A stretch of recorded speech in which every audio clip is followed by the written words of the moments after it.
हिंदू खतरे में, हो तुम्ही बरोबर ऐकलं. हिंदूंचं सरकार असतानाही हिंदू खतरे में असं आम्ही म्हणत नाहीयेत. एका रिपोर्टमधून ही खळबळजनक बाब समोर आली आहे. हिंदू म्हणण्यापेक्षा हिंदुस्थानी खतरे में है असंही आपण म्हणू शकतो. राज्यात ऐन निवडणुकीच्या काळात हे सगळं समोर आलंय. रिपोर्ट आहे राज्यात होत असलेल्या बेकायदेशीर स्थलांतराच्या संदर्भातला. तो हमने जो देखा था कि बहुत बड़ा एक चेंज हो रहा है और जो घोस्ट पॉपुलेशन है they are being adding up. Mumbai IIT का एक पीएचडी भी है इसके ऊपर जी कि the Bangladeshis Muslims are becoming the new middle class in Mumbai. संपूर्ण महाराष्ट्र विशेषतः मुंबईत रोहिंग्या आणि बांगलादेशी मुस्लिमांच्या स्थलांतराचा मुद्दा अत्यंत गंभीर झालाय. आत्ताच्या निवडणुकीच्या काळात तर जास्त जाणवेल. And in terms of politics also there is a huge change that happened in Mumbai क्योंकि आज का डेट में मुंबई में जितना असेंबली है उनमें से 12 assembly this is almost controlled by a particular religion. Whether in 6 assembly I can guarantee that Hindu will not be win from that assembly. TISS म्हणजेच Tata institute of social सायन्सेसनं नुकताच हा रिपोर्ट दिलाय आणि अनेक प्रश्न यामुळे निर्माण झालेत. सविस्तर पाहायचंय, सो स्टे कनेक्टेड. नमस्कार, मी प्रदीप. मूड फ्रेश करणाऱ्या मराठी मूडमध्ये आपल्या सगळ्यांचं स्वागत. बांगलादेशी घुसखोरांच्या बाबतीत तुम्ही अनेक वेळा ऐकलं असेल. हा तोच बांगलादेश आहे ज्याच्या निर्मितीत भारताचं मोठं योगदान आहे. आणि हा तोच बांगलादेश आहे जिथे हिंदूंवरती अत्याचार होतात. तसेच हा तोच बांगलादेश आहे जिथल्या पंतप्रधानांना देश सांभाळता आला नाही, अराजक माजलं आणि देश सोडून त्या कथितरित्या भारतामध्ये आश्रयाला आल्या. असं हे बांगलादेशी मागच्या अनेक वर्षांपासून भारतात घुसतायत, बेकायदेशीरपणे इथे वास्तव्य करतायत. कुठल्याही सरकारला मात्र याचं काहीच वावगं वाटत नाही. आता तर नवाच प्रश्न निर्माण झालाय रोहिंग्या मुस्लिमांचा. म्यानमारमधून हकालपट्टी झालेल्या या समाजाला कोणताच देश स्वीकारत नाही. म्यानमार हा खरं तर शांतताप्रिय बौद्ध धर्मीय देश.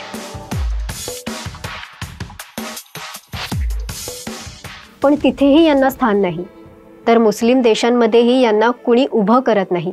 We are not liable to provide them the education. Why should they pay our taxpayers' money to educate the other countries' people? It's one boat after another. How many boats have come here already? We are poor people. Why don't you use the money to help us? Why are they giving them food? Malaysia does not recognize refugee status, so they can't work legally, and their children have no right to education. म्यानमारमधून हकालपट्टी झालेल्या या समाजाला कोणताच देश स्वीकारत नाही. कारण आहे यांची विचारधारा, टोकाची आणि विध्वंसक वृत्ती. हे लोकही भारतात बेकायदेशीरपणे वास्तव्य करतायत. टाटा इन्स्टिट्यूट ऑफ सोशल सायन्सचा यावरचा रिपोर्ट काय सांगतो? हे रोहिंग्या भारतभर पसरतायत. भारतीयांमध्ये यांचा वावर प्रचंड वाढलाय. दैनंदिन जीवनात रेल्वे कॅन्टीन कर्मचारी, बांधकाम कामगार अशा बऱ्याच ठिकाणी ते दिसून येत आहेत. करीब 5 साल पहले यहाँ सिर्फ 4 परिवार आए थे, लेकिन धीरे धीरे इनकी संख्या बढ़ती गई और आज यहाँ करीब 47 परिवारों के 150 लोग रहते हैं. रोहिंग्या नेमके आहेत तरी कोण? रोहिंग्या मुस्लिम हा म्यानमार म्हणजेच अखंड भारतातला बर्मा त्या देशातला एक अल्पसंख्याक समुदाय म्हणजेच रोहिंग्या मुस्लिम. म्यानमारमध्ये 2017 पासून मोठ्या प्रमाणात धार्मिक हिंसा आणि अस्थिर वातावरण यामुळे लाखो रोहिंग्या लोक घरं सोडून पलायन करायला लागले. त्यांनी बांगलादेश आणि भारतातल्या अनेक भागांमध्ये आश्रय घेतला. भारतातल्या पश्चिम बंगाल, उत्तर प्रदेश, तेलंगणा त्याचबरोबर महाराष्ट्रासह विविध राज्यांमध्ये त्यांचं प्रमाण किंवा आपण म्हणूया घुसखोरी ही वाढत चाललेली आहे. और इनके वजह से सोसाइटी में जो क्राइम होता है तो फर्स्ट तो illegal entry, this is a crime. Engagement in criminal activity, rise of organised crime, link between organized crime and terrorism. So Mumbai is the only city in India, I think, which has faced more number of cases of terrorism attacks.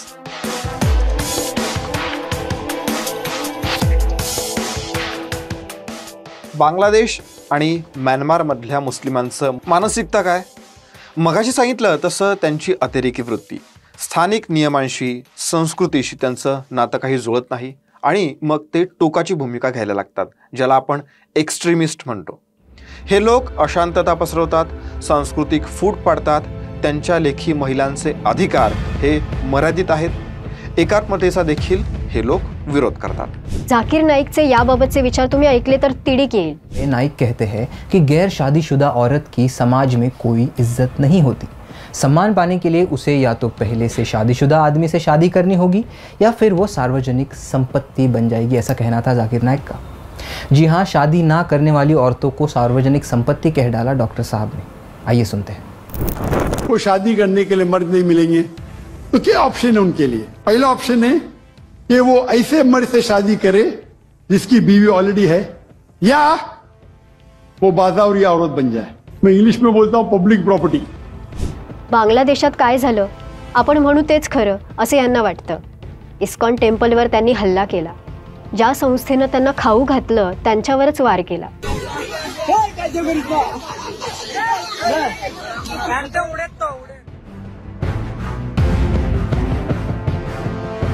भारतीय मुसलमान इथे ईद साजरी करतात.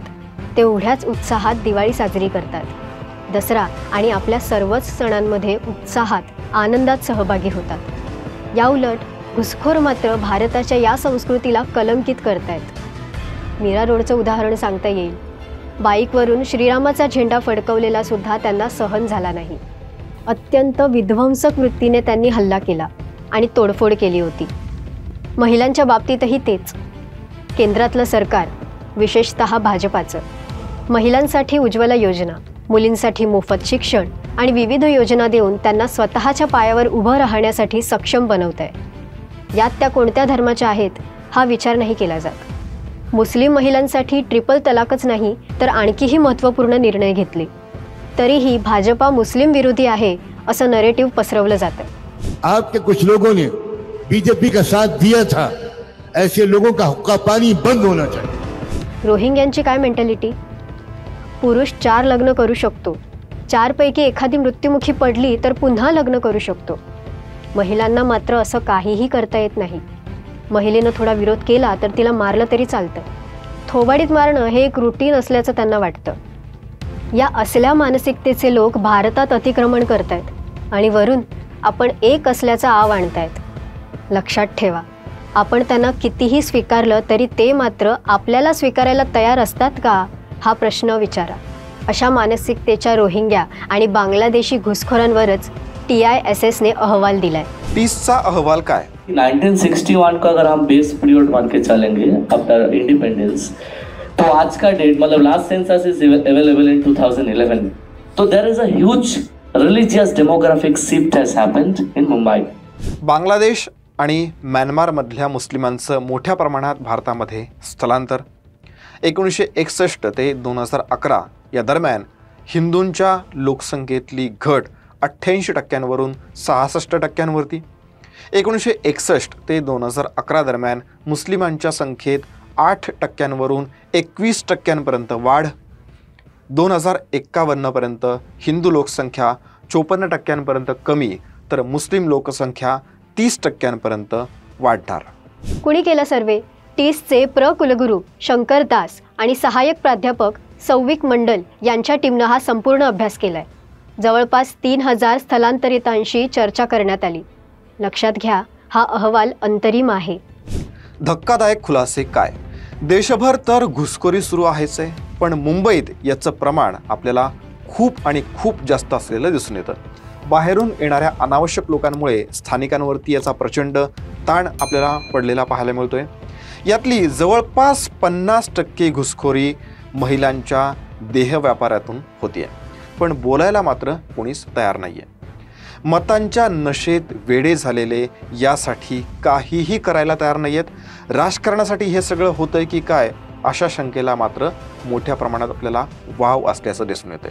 In our findings I am seeing that many of the migration जो migrant people है वो reveal KIA है जी हमको ये पॉलिटिकल नेता मदद करते हैं, हमको यहाँ पे घर बनाने का इनिशियल उन्होंने पैसा दिया था तो हम उन्हीं का आदमी. तो यहाँ पे कास्ट पॉलिटिक्स रिलीजियस पॉलिटिक्स नहीं चलता है, यहाँ पे सेल्टर पॉलिटिक्स चलता है. और जो सेल्टर देता है he can be Hindu also, he can be Muslim also. ज्यांच्याकडे कागदपत्र नाहीत असे बेकायदेशीर स्थलांतरित बनावट मतदार ओळखपत्र मिळवत आहेत. आपली सिस्टीम कशी सडली आहे याचंच हे जळजळीत उदाहरण म्हणावं लागेल. हे बांगलादेशी आणि रोहिंग्या काही हवाई मार्गाने येत नाहीयेत, तर सीमा ओलांडून येत आहेत. आधी कुटुंबातला एक सदस्य येतो आणि मग नंतर अख्खं कुटुंब, असं या रिपोर्टमध्ये म्हटलंय. असल्या बेकायदा लोकांची कोणतीही आकडेवारी सरकारकडे नाहीये. विशेष म्हणजे हे घुसखोर 1000 ते जवळपास 1 लाखांपर्यंत पैसे दर महिन्याला बांगलादेशामध्ये पाठवत असल्याचं धक्कादायक वास्तव हे समोर आलेलं आहे. याचा मूळ भारतीय आणि त्यातही हिंदू असलेल्यांना किती अतोनात त्रास सहन करावा लागतो, विशेषतः मुंबईसारख्या ठिकाणी हे सांगता येण्याची देखील सोय नाहीये. आणि याला कारणीभूत काय आहे तर भारताचं धोरण. JNUच्या नुकत्याच झालेल्या एका व्याख्यानमालेत यावर सविस्तर भाष्य करण्यात आलंय. यात दाखवलेली आकडेवारी डिस्टर्ब करणारी आहे. जवळपास 2 कोटी बांगलादेशी भारतात आहेत. ही 2016ची नोंद आहे. पाकिस्तानातून दरवर्षी जवळपास 7600 निर्वासित भारतात येतात, तर 5000 लोक स्थलांतर करतात. अंदाजे 50,000 ते 1 लाखांपर्यंत म्यानमारचे स्थलांतरित इल्लीगली भारतात वास्तव्य करतायत. 40,000हून जास्त रोहिंग्या भारतात अवैधरित्या येऊन राहत आहेत. हा आकडा किंवा अभ्यास काही वर्षांपूर्वीचा आहे, जो JNUच्या चर्चासत्रात सांगण्यात आला. यात दुपटीनं किंवा कदाचित त्याहीपेक्षा अधिक वाढ झालेली असणार आहे. पण आपल्याला कोणालाच काहीही वाटत नाही, कोणती चीड येत नाही. उद्या हेच लोक आपल्या छाताडावर नाचतील तेव्हा कोणीही आपल्याला वाचवू शकणार नाही. यांना सपोर्ट करणारे राजकीय पक्षही. इंसानों की बस्ती को मुर्दों के टीले में बदलकर भागे रोहिंग्या. सबसे ज़्यादा सक्रिय ग्रुप है जो इनके साथ काम कर रहा है और वो अहले हदीस का है, यानी वहाबी सल्फी ग्रुप जो है. सऊदी अरेबिया की फंडिंग सबसे ज़्यादा है जिनको एक्सट्रीमिज़म की तरफ लेके जा रहा है. उन्हीं के मदरसे, उन्हीं की जगहों पे ये तालीम हासिल करने के लिए अपने बच्चों को भेजते हैं. तो ये ख़तरा भी एक बना हुआ है जिसको मैं समझता हूँ भारत सरकार को देखना चाहिए. मिडल ईस्ट म्हणजेच मध्य पूर्व आशियातले काही देश जे आज मुस्लिम कंट्रीज म्हणून ओळखले जातात, त्यांचा अलीकडचा इतिहास माहिती आहे का तुम्हाला? लेबनॉन, इराण, अफगाणिस्तान ही काही उदाहरणं आहेत. हे देश मुळात मुस्लिम देश नव्हतेच. भारतासारखीच त्या ठिकाणी सांस्कृतिक विविधता होती, पण एक प्रकारची मेजॉरिटी आली, सेक्युलरिझम गेलं आणि सगळं चित्रच पालटलं. आज जो ईरान ऐसा दिखता है ना, वो आज से 45 इयर्स पहले कुछ ऐसा दिखता था. लड़कियां बिना किसी हिजाब के मॉडर्न वेस्टर्न आउटफिट्स पहना करती थी. मेल्स फीमेल्स साथ में पार्टी किया करते थे. स्कूल्स कॉलेजेस में लड़के लड़कियां साथ में पढ़ते थे और यहां तक कि लड़कियां कार भी ड्राइव करती थी. लेकिन फिर इसके बाद खुद ईरानियन लोगों ने ही देश से मॉडर्निज्म और सेक्युलरिज्म को हटा दिया और आयतुल्ला खोमेनी को लीडर के तौर पर चुना. Iran had a higher per capita income and was at least, or if not possibly more industrialized than Taiwan and South Korea. Okay. And then the so-called Islamic Revolution, Khomeini, happens. And that industrialization is aborted. Everything just freezes in time. Christians comprised 58.5% of the total Lebanese citizenry, while Muslims were 40.4%. Fast forward to 1956, the Lebanese population was 54% Christian and 44% Muslim, with the rest 2% comprising of other religions and atheists. The Christian population had dropped slightly in 24 years. And then came an influx of Palestinian refugees in 1967, which tipped the demography in favor of the Muslim population. The burgeoning Muslim population took city after city and completely Islamized them. And once their population hit 44%, a full-blown civil war broke out in 1975. अफगाणिस्तानातलं अराजक तुम्हाला माहिती आहे का? हा सुद्धा एक शांतताप्रिय आणि विचार, शिक्षण, महिला अशा सर्वच दृष्टीने फॉरवर्ड देश होता. आज तालिबान्यांनी हा देश बेचिराख करून टाकला. कधी काळी मायनॉरिटी असणारे मेजॉरिटीत आले आणि देशाची वाट लावली. बामियांच्या बुद्ध मूर्ती ज्या 6व्या शतकातल्या असल्याचं सांगितलं जातं. विध्वंसक वृत्तीच्या तालिबान्यांनी त्या अक्षरशः डायनामाइटने उडवून दिल्या.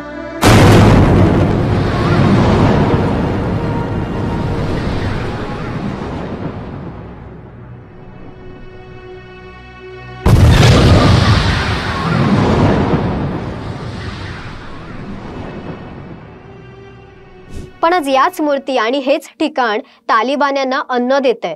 बुद्ध की टूटी और खंडित मूर्तियों के हिस्सों की नुमाइश के लिए तालिबान टिकट बेच रहा है। लोगों से गुजारिश कर रहा है कि एक बार यहाँ आओ तो सही। तालिबान हुकूमत ने इस प्रतिमाओं के पास एक टिकट ऑफिस खोल रखा है, जहां अफगानों के लिए 58 सेंट और विदेशियों के लिए $3.45 वसूले जाते हैं। म्हणजे शेवटी बुद्धानंच त्यांना तारलं। पण आता एकीचा इनडायरेक्टली आव आणला तरी आतून ते कधीही इतर धर्माविषयी आदर ठेवणार नाहीत। म्हणजे इथं मीम आणि भीम कधीही एकत्र येऊ शकत नाहीत। आणि हीच रियालिटी आहे। विचार करा, मेजॉरिटी आल्यावर हे लोक कुठल्या थराला जातात।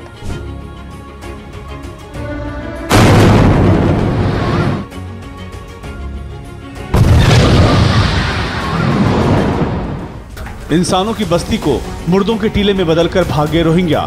The camp is a dangerous place.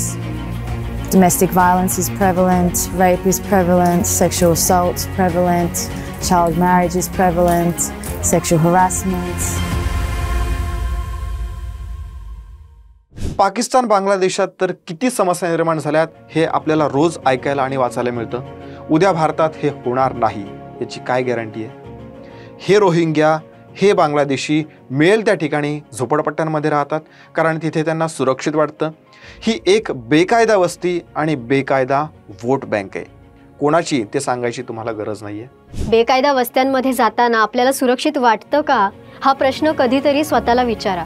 म्हणजे हे लोक बाहेरच्या देशातून येऊन इथे बेकायदा वास्तव्य करणार आणि सरकारच्या सुविधा फुकट लाटून आपल्यावरच गुरगुरणार। हे वेळीच थांबवलं नाही तर काय होईल याचा विचार करा। मुंबईतल्या रेल्वे स्टेशन बाहेरच्या झोपडपट्ट्या जर आपण बघितल्या तर आता रेल्वे स्टेशनच्या आतमध्ये यायचंच फक्त बाकी राहिले का काय असं आपण म्हणू शकतो। याच झोपडपट्ट्यानंतर वाढत जातात आणि वाढतच जातात। एकीकडे अकबरुद्दीन ओवेसी सारखी माणसं 15 मिनिटं पोलिसांना हटवा मग आम्ही ताकद दाखवू अशा चिथावण्या देतात। हम 25 कौड़ है ना, तुम 100 कौड़ है ना, 15 मिनट के लिए पुलिस को हटा लो, बता लेंगे किसमें हिम्मत है, कौन ताकत है। अभी 15 मिनट बाकी है। आणि दुसरीकडे धर्माच्या आधारावरती आरक्षण देण्याच्या गप्पा हे काही पक्ष आपल्याला मारताना दिसून येतात। ते कोण हे तुम्हाला चांगलं माहिती आहे, पण या सगळ्याचा ताप मात्र सर्वसामान्य भारतीयांना सहन करावा लागतोय। मग तुम्ही हिंदू असा, मुस्लिम असा, ख्रिश्चन असा, शीख असा, पारशी असा, ज्यू किंवा इतर कुठल्याही धर्माचे असा, भारतीय म्हणून हा त्रास तुम्हाला होणारच आहे। कोण घालतं या घुसखोरांना पाठीशी? कोणाची वोट बँक आहे बांगलादेशी आणि रोहिंग्या? कोण सातत्यानं त्यांची बाजू घेऊन बोलतंय आणि कोण विकासाच्या बाजूने बोलतंय याची तुलना करा आणि मतदान करताना धर्मांधतेचं राजकारण करणाऱ्यांना धडा शिकवा, तरच आपलं भविष्य कुठेतरी सुरक्षित राहण्याची खात्री देता येईल। तुम्हाला काय वाटतं या सगळ्याबद्दल कमेंट करून नक्की सांगा। जय हिंद, जय महाराष्ट्र।